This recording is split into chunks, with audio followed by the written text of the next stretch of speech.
How's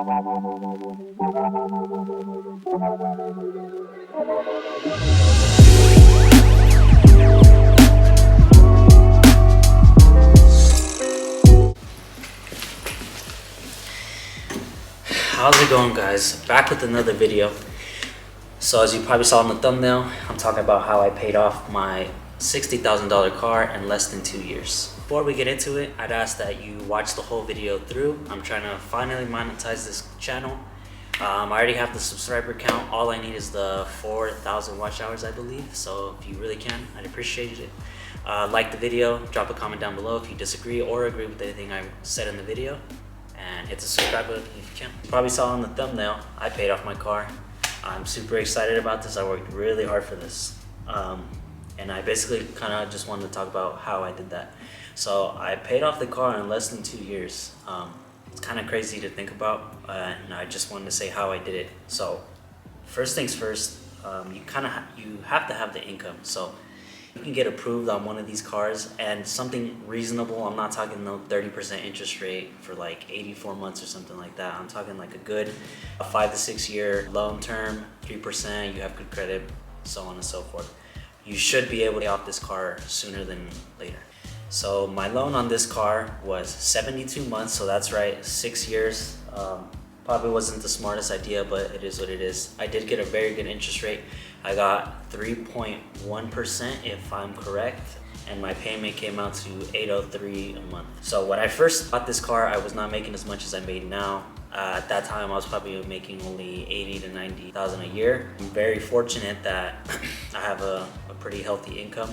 Now I'm making, and this is not to brag or anything like that, but I'm making about $120 a year, so I have a lot more income now, and a lot of that extra income went to paying off this car.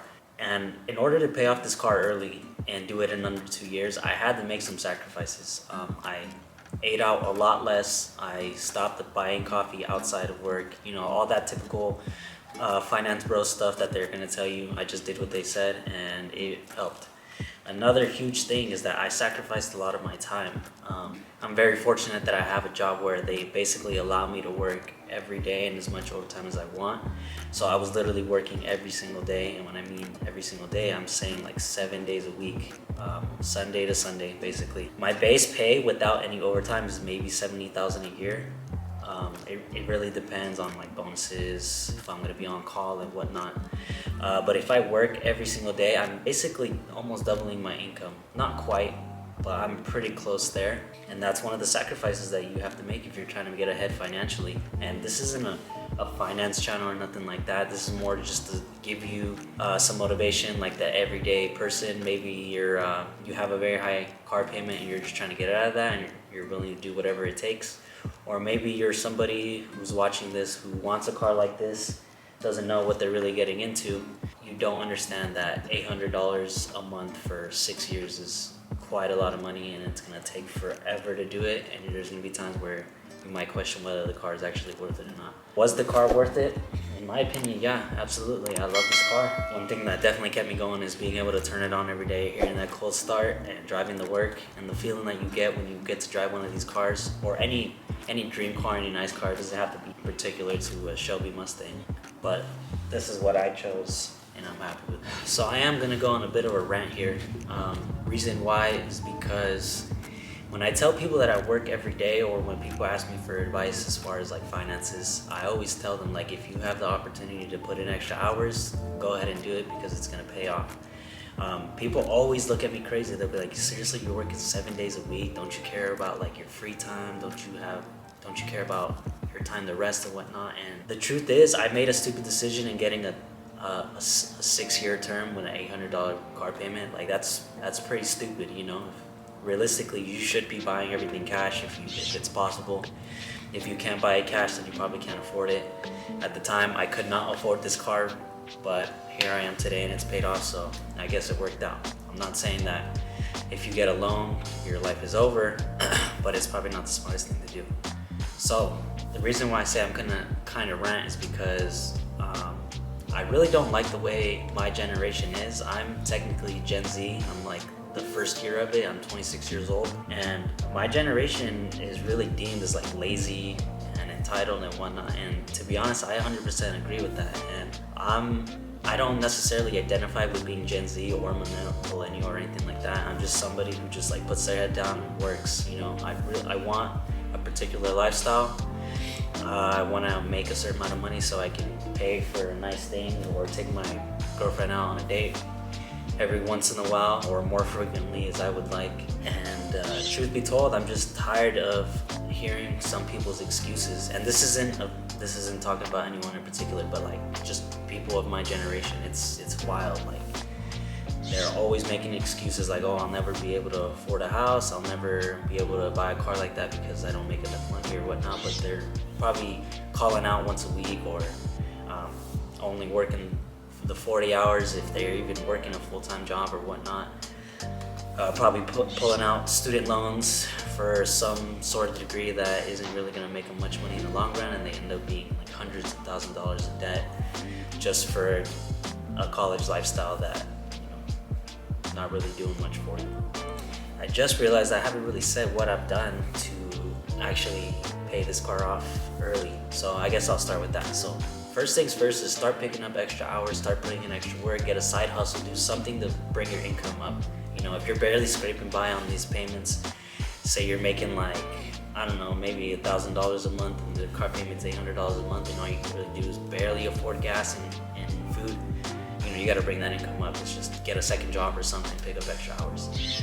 I really had to pay down some other debts that I had at the time in order to even start chipping away at this car. So I fell into the trap of credit cards, taking out loans for multiple different things. I used to basically do Afterpay or Affirm and things like that just to buy mods for my old car and whatnot, and I was still paying that stuff off while I had this car.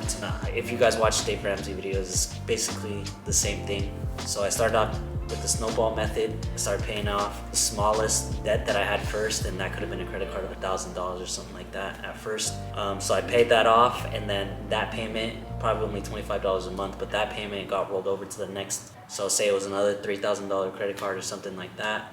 I just slowly chip away, and as my disposable income grew because I had less debts to pay, the bigger the payments to the next debt would increase. Thus, it was snowballing so quickly. By the time I finished everything else, I was basically putting maybe, depended on the month, but maybe $4,000 a month to the car payment. Also, this is something I should mention because my girlfriend deserves a lot of credit. She is of the similar mindset as me.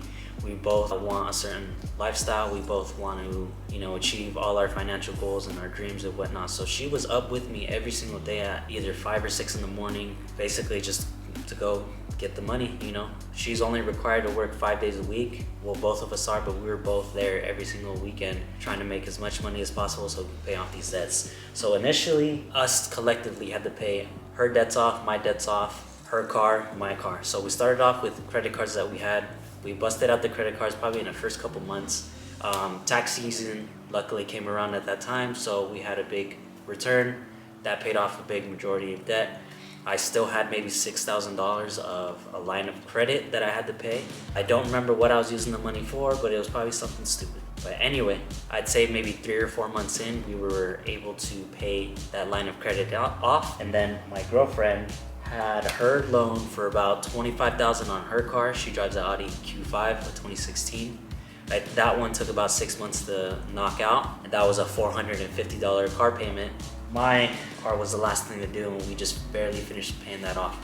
We started this whole process off in, I want to say January 2023. I originally got the loan in March 2022, but we didn't actually start really grinding all our debts off until 2023, and we did that basically in about 13 months from when we actually started trying. So that first year, the loan was mainly just paying off the minimum payments on everything. The third thing that really helped me pay this car off early was lowering my payments on everything I could. So initially, when I first got the car, I was paying about $160 just for a single phone alone. I was making payments on the phone. I didn't own it outright. I was with Verizon Phone Company, and the whole plan for just me, myself, was $160. My girlfriend was still on her parents' plan. She was only paying $7 a month, so she had it way cheaper. So I started looking for new ways to lower that payment. So what we ended up doing is as fast as we could. We paid off both of our phones. We ended up getting a plan together, and the plan that we got was with Spectrum. Spectrum gave us unlimited data, unlimited talk, text, and all that good stuff, all for $50 for both phones. It was a steal, and it even lowered our Wi-Fi payment. Our Wi-Fi bill was about $95, or I mean, it was maybe 110. It went down to 95 because we bundled it and whatnot. So that saved us a significant amount of money. I went to my insurance agent to find a way to lower the insurance payment. When I first got this car, I was paying maybe $270 a month on just insurance. I had some tickets in the past, just speeding tickets and whatnot, not that important, but it was raising my insurance premium. Eventually those fell off during this whole process, and now my insurance payment is only $106 a month, which is pretty good. I've heard some people paying like $500 in certain areas like Colorado. I think that's ridiculous. That's basically a car payment within itself. Also, I ended up dropping the deductible from $500 down to $1,000 or up to $1,000. So that lowers the monthly payment. But if you ever do get in an accident, you have to pay that $1,000 out of pocket. Also, I bundled my home insurance with the car insurance. For some reason, I don't know why, but I had two policies. One, and they were with the same company, but two different agents. So they were never actually bundled together. So when I finally bundled them, they went down, I think it was about $200 after I dropped or up the deductible. It was $220, and then it went down to $130. And then recently another ticket or an accident fell off my report, so now it's only $108. So with all that being said, that's basically how I paid this car off in under 2 years. I mean, I'm only 26 years old. I got this car when I was 24 years old, and now I own it outright. My girlfriend owns her Audi outright, and we're basically debt-free, and I'm super happy about that. If you found this video helpful, if it gave you some sort of motivation, or if you're in a similar journey to what I was trying to get debt-free, please like the video, subscribe, drop a comment down below if you disagree with anything I said. I know some of the things I said might be controversial regarding the generation that they're lazy and entitled, which they are. But that's going to be it for the video. Have a good one.